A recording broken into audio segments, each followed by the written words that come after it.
بسم اللہ الرحمن الرحیم۔ شروع اللہ کا نام لے کر جو بڑا مہربان نہایت رحم والا ہے۔ اے نبی، مجاہد لوگ تم سے غنیمت کے مال کے بارے میں دریافت کرتے ہیں کہ کیا حکم ہے۔ کہہ دو کہ غنیمت اللہ اور اس کے رسول کا مال ہے، تو اللہ سے ڈرو اور آپس میں صلح رکھو، اور اگر ایمان رکھتے ہو تو اللہ اور اس کے رسول کے حکم پر چلو۔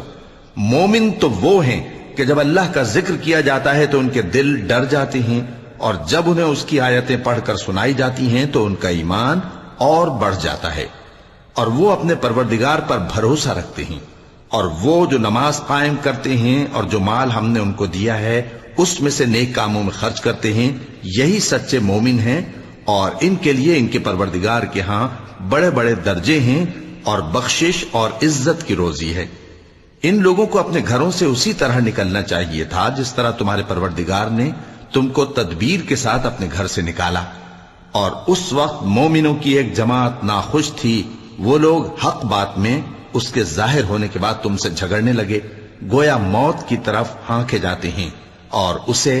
دیکھ رہے ہیں۔ اور اس وقت کو یاد کرو جب اللہ تم سے وعدہ کرتا تھا کہ ابو سفیان اور ابو جہل کے دو گروہوں میں سے ایک گروہ تمہارے لیے مغلوب ہو جائے گا، اور تم چاہتے تھے کہ جو قافلہ بے شان و شوکت یعنی بے ہتھیار ہے وہ تمہارے ہاتھ آ جائے، اور اللہ چاہتا تھا کہ اپنے فرمان سے حق کو قائم رکھے اور کافروں کی جڑ کاٹ دے، تاکہ سچ کو سچ اور جھوٹ کو جھوٹ کر دے، گو مشرک ناخوش ہی ہوں۔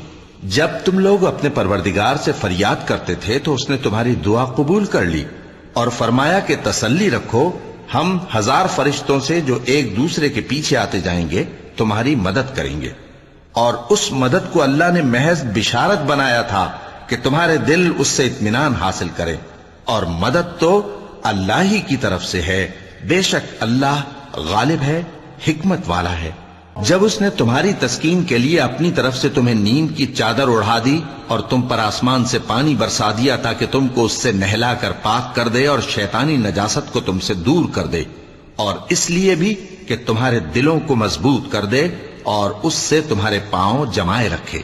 جب تمہارا پروردگار فرشتوں کو ارشاد فرماتا تھا کہ میں تمہارے ساتھ ہوں، تم مومنوں کو تسلی دو کہ ثابت قدم رہیں، میں ابھی کافروں کے دلوں میں رعب و ہیبت ڈالے دیتا ہوں، سو ان کی گردنیں اڑا دو اور ان کی پور پور توڑ دو۔ یہ سزا اس لیے دی گئی کہ انہوں نے اللہ اور اس کے رسول کی مخالفت کی، اور جو شخص اللہ اور اس کے رسول کی مخالفت کرتا ہے تو اللہ بھی سخت عذاب دینے والا ہے۔ یہ مزہ تو یہاں چکھو، اور یہ سمجھ لو کہ کافروں کے لیے آخرت میں دوزخ کا عذاب بھی تیار ہے۔ اے اہل ایمان، جب میدان جنگ میں کفار سے تمہارا مقابلہ ہو تو ان سے پیٹھ نہ پھیرنا، اور جو شخص جنگ کے روز اس صورت کے سوا کہ لڑائی کے لیے کنارے کنارے چلے یعنی حکمت عملی سے دشمن کو مارے یا اپنی فوج میں جا ملنا چاہے، ان سے پیٹھ پھیرے گا تو سمجھو کہ وہ اللہ کے غضب میں گرفتار ہو گیا، اور اس کا ٹھکانہ دوزخ ہے، اور وہ بہت ہی بری جگہ ہے۔ پس تم لوگوں نے ان کفار کو قتل نہیں کیا بلکہ اللہ نے انہیں قتل کیا، اور اے نبی، جس وقت تم نے کنکریاں پھینکی تھیں تو وہ تم نے نہیں پھینکی تھی بلکہ اللہ نے پھینکی تھی۔ اس سے غرض یہ تھی کہ مومنوں کو اپنے احسانوں سے اچھی طرح آزما لے، بے شک اللہ سنتا ہے، جانتا ہے۔ ہوا بھی یوں ہی، اور کچھ شک نہیں کہ اللہ کافروں کی تدبیر کو کمزور کر دینے والا ہے۔ کافروں، اگر تم فیصلہ چاہتے ہو تو تمہارے پاس فیصلہ آ چکا، اگر تم اپنے افعال سے باز آ جاؤ تو تمہارے حق میں بہتر ہے، اور اگر پھر نافرمانی کرو گے تو ہم بھی پھر تمہیں عذاب کریں گے، اور تمہاری جماعت خواہ کتنی ہی بڑی ہو تمہارے کچھ بھی کام نہ آئے گی، اور اللہ تو مومنوں کے ساتھ ہے۔ اے ایمان والو، اللہ اور اس کے رسول کے حکم پر چلو اور اس سے روگردانی نہ کرو جبکہ تم سنتے بھی ہو، اور ان لوگوں جیسے نہ ہونا جو کہتے ہیں کہ ہم نے سن لیا مگر حقیقت میں نہیں سنتے۔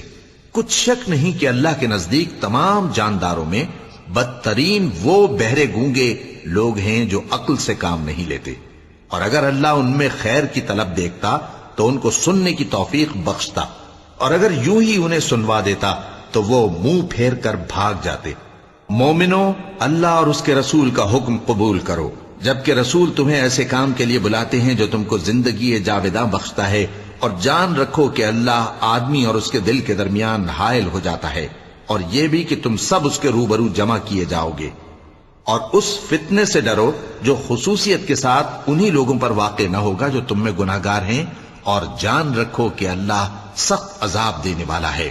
اور اس وقت کو یاد کرو جب تم زمین مکہ میں قلیل اور ضعیف سمجھے جاتے تھے اور ڈرتے رہتے تھے کہ لوگ تمہیں اڑا نہ لے جائیں، یعنی ختم نہ کر دیں، تو اس نے تم کو جگہ دی اور اپنی مدد سے تم کو تقویت بخشی اور پاکیزہ چیزیں کھانے کو دیں تاکہ اس کا شکر کرو۔ اے ایمان والو، نہ تو اللہ اور رسول سے خیانت کرو اور نہ اپنی امانتوں میں خیانت کرو، اور تم ان باتوں کو جانتے ہو، اور جان رکھو کہ تمہارا مال اور اولاد بڑی آزمائش ہے، اور یہ کہ اللہ کے پاس نیکیوں کا بڑا ثواب ہے۔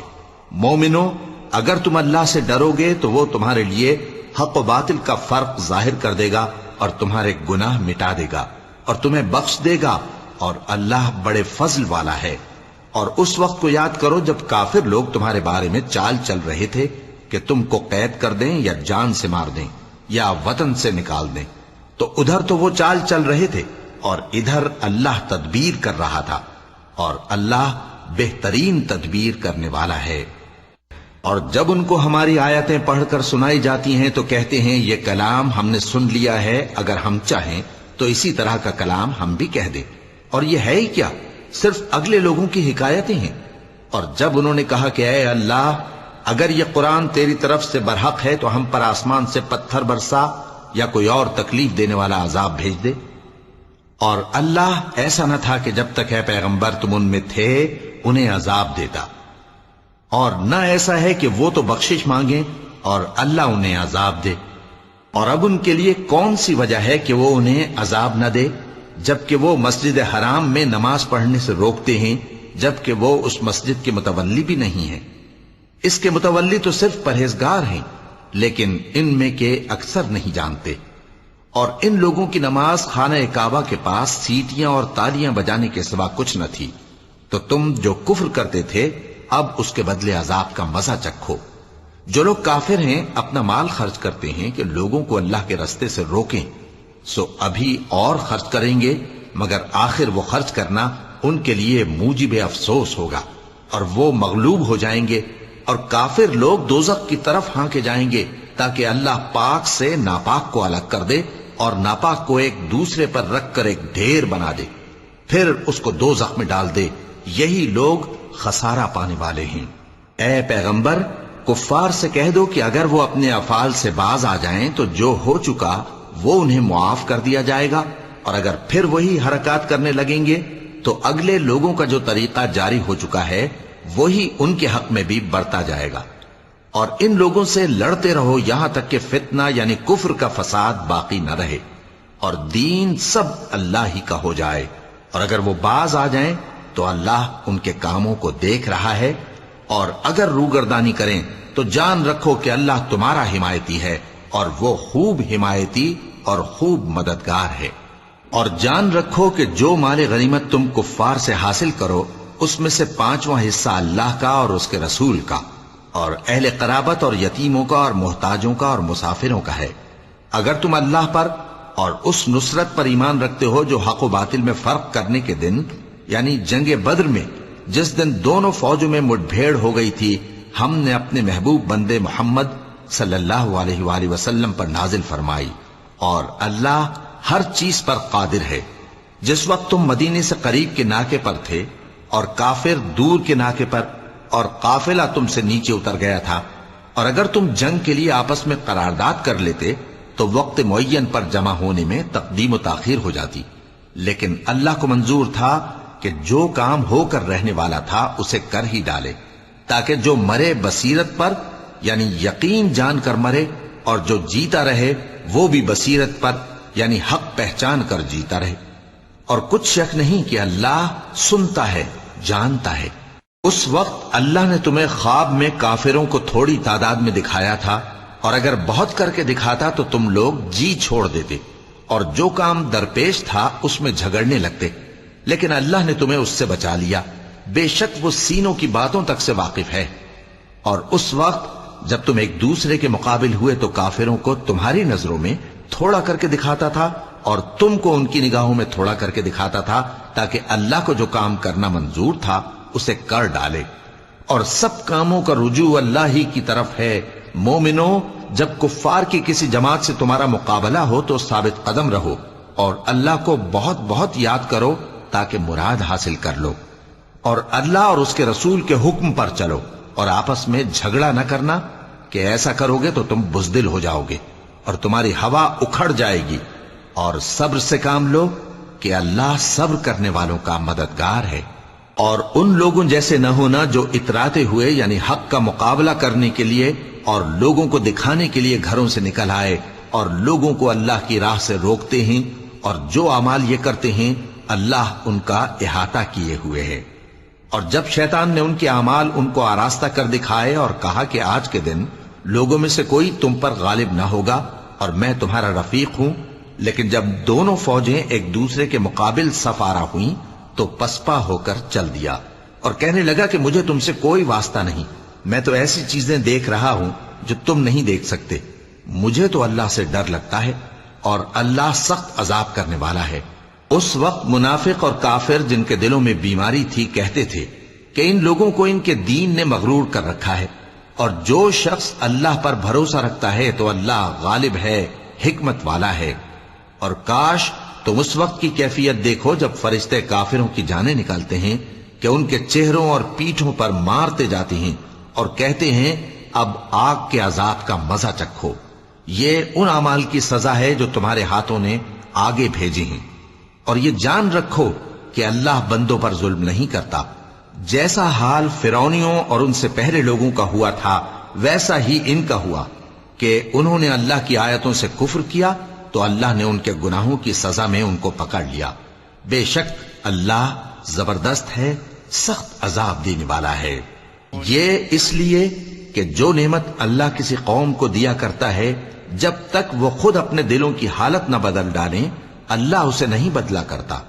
اور اس لیے کہ اللہ سنتا جانتا ہے۔ جیسا حال فرعونیوں اور ان سے پہلے لوگوں کا ہوا تھا ویسا ہی ان کا ہوا۔ انہوں نے اپنے پروردگار کی آیتوں کو جھٹلایا تو ہم نے ان کو ان کے گناہوں کے سبب ہلاک کر ڈالا اور فرعونیوں کو ڈبو دیا، اور وہ سب ظالم تھے۔ جانداروں میں سب سے بدتر اللہ کے نزدیک وہ لوگ ہیں جو کافر ہیں، سو وہ ایمان نہیں لاتے۔ جن لوگوں سے تم نے صلح کا عہد کیا ہے پھر وہ ہر بار اپنے عہد کو توڑ ڈالتے ہیں اور اللہ سے نہیں ڈرتے، اگر تم ان کو لڑائی میں پاؤ تو انہیں ایسی سزا دو کہ جو لوگ ان کے پس پشت ہوں وہ ان کو دیکھ کر بھاگ جائیں، عجب نہیں کہ ان کو اس سے عبرت ہو۔ اور اگر تم کو کسی قوم سے دغابازی کا خوف ہو تو ان کا عہد انہی کی طرف پھینک دو کہ اس طرح تم سب برابر ہو جاؤ۔ کچھ شک نہیں کہ اللہ دغابازوں کو دوست نہیں رکھتا، اور کافر یہ خیال ہرگز نہ کریں کہ وہ آگے نکل گئے ہیں، وہ ہمیں عاجز نہیں کر سکتے۔ اور جہاں تک ہو سکے فوج کی جمعیت کے زور سے اور گھوڑوں کے تیار رکھنے سے ان کے مقابلے کے لیے مستعد رہو کہ اس سے اللہ کے دشمنوں اور تمہارے دشمنوں اور ان کے سوا اور لوگوں پر جن کو تم نہیں جانتے اور اللہ جانتا ہے ہیبت بیٹھی رہے گی، اور تم جو کچھ اللہ کی راہ میں خرچ کرو گے اس کا ثواب تم کو پورا پورا دیا جائے گا اور تمہارا ذرا نقصان نہ کیا جائے گا۔ اور اگر یہ لوگ صلح کی طرف مائل ہوں تو تم بھی اس کی طرف مائل ہو جاؤ، اور اللہ پر بھروسہ رکھو، کچھ شک نہیں کہ وہ سب کچھ سنتا ہے، جانتا ہے۔ اور اگر یہ چاہیں کہ تم کو فریب دیں تو اللہ تمہیں کفایت کرے گا، وہی تو ہے جس نے تم کو اپنی مدد سے اور مسلمانوں کی جمعیت سے تقویت بخشی اور ان کے دلوں میں الفت پیدا کر دی، اور اگر تم دنیا بھر کی دولت خرچ کرتے تب بھی ان کے دلوں میں الفت پیدا نہ کر سکتے، مگر اللہ ہی نے ان میں الفت ڈال دی، بے شک وہ زبردست ہے، حکمت والا ہے۔ اے نبی، اللہ تم کو اور مومنوں کو جو تمہارے پیرو ہیں کافی ہے۔ اے نبی، مسلمانوں کو جہاد کی ترغیب دو۔ اگر تم میں 20 آدمی ثابت قدم رہنے والے ہوں گے تو 200 کافروں پر غالب رہیں گے، اور اگر 100 ایسے ہوں گے تو 1000 پر غالب رہیں گے، اس لیے کہ کافر ایسے لوگ ہیں کہ کچھ بھی سمجھ نہیں رکھتے۔ اب اللہ نے تم پر سے بوجھ ہلکا کر دیا اور معلوم کر لیا کہ ابھی تم میں کسی قدر کمزوری ہے، پس اگر تم میں 100 ثابت قدم رہنے والے ہوں گے تو وہ 200 پر غالب رہیں گے، اور اگر 1000 ہوں گے تو اللہ کے حکم سے 2000 پر غالب رہیں گے، اور اللہ ثابت قدم رہنے والوں کا مددگار ہے۔ پیغمبر کو شایع نہیں کہ اس کے قبضے میں قیدی رہیں جب تک کافروں کو قتل کر کے زمین میں کثرت سے خون نہ بہا دے۔ تم لوگ دنیا کے مال کے طالب ہو اور اللہ آخرت کی بھلائی چاہتا ہے، اور اللہ غالب ہے، حکمت والا ہے۔ اگر اللہ کا حکم پہلے نہ ہو چکا ہوتا تو جو فدیہ تم نے لیا ہے اس کے بدلے تم پر بڑا عذاب نازل ہوتا۔ اب جو مال غنیمت تمہیں ملا ہے اسے کھاؤ کہ وہ تمہارے لیے حلال طیب ہے، اور اللہ سے ڈرتے رہو، بے شک اللہ بخشنے والا ہے، مہربان ہے۔ اے پیغمبر، جو قیدی تمہارے قبضے میں یعنی گرفتار ہیں ان سے کہہ دو کہ اگر اللہ تمہارے دلوں میں نیکی معلوم کرے گا تو جو مال تم سے چھن گیا ہے اس سے بہتر تمہیں عنایت فرمائے گا، اور تمہارے گناہ بھی معاف کر دے گا، اور اللہ بخشنے والا ہے، مہربان ہے۔ اور اگر یہ لوگ تم سے دغا کرنا چاہیں گے تو یہ پہلے ہی اللہ سے دغا کر چکے ہیں، تو اس نے ان کو تمہارے قبضے میں کر دیا، اور اللہ دانا ہے، حکمت والا ہے۔ جو لوگ ایمان لائے اور جنہوں نے ہجرت کی اور اللہ کی راہ میں اپنے مال اور جان سے لڑے وہ، اور جنہوں نے ہجرت کرنے والوں کو جگہ دی اور ان کی مدد کی وہ، آپس میں ایک دوسرے کے رفیق ہیں۔ اور جو لوگ ایمان تو لے آئے لیکن ہجرت نہیں کی، تو جب تک وہ ہجرت نہ کریں تم کو ان کی رفاقت سے کچھ سروکار نہیں، اور اگر وہ تم سے دین کے معاملات میں مدد طلب کریں تو تم کو مدد کرنی لازم ہے، مگر ان لوگوں کے مقابلے میں کہ تم میں اور ان میں صلح کا عہد ہو مدد نہیں کرنی چاہیے، اور اللہ تمہارے سب کاموں کو دیکھ رہا ہے۔ اور جو لوگ کافر ہیں وہ بھی ایک دوسرے کے رفیق ہیں۔ تو مومنو، اگر تم یہ کام نہ کرو گے تو ملک میں فتنہ برپا ہو جائے گا اور بڑا فساد مچے گا۔ اور جو لوگ ایمان لائے اور وطن سے ہجرت کر گئے اور اللہ کی راہ میں جہاد کرتے رہے، اور جنہوں نے ہجرت کرنے والوں کو جگہ دی اور ان کی مدد کی، یہی لوگ سچے مسلمان ہیں۔ ان کے لیے اللہ کے ہاں بخشش اور عزت کی روزی ہے۔ اور جو لوگ بعد میں ایمان لائے اور وطن سے ہجرت کر گئے اور تمہارے ساتھ ہو کر جہاد کرتے رہے، وہ بھی تمہیں میں سے ہیں۔ اور رشتہ دار اللہ کے حکم کی روح سے ایک دوسرے کے زیادہ حقدار ہیں، کچھ شک نہیں کہ اللہ ہر چیز سے واقف ہے۔ صدق اللہ العظیم۔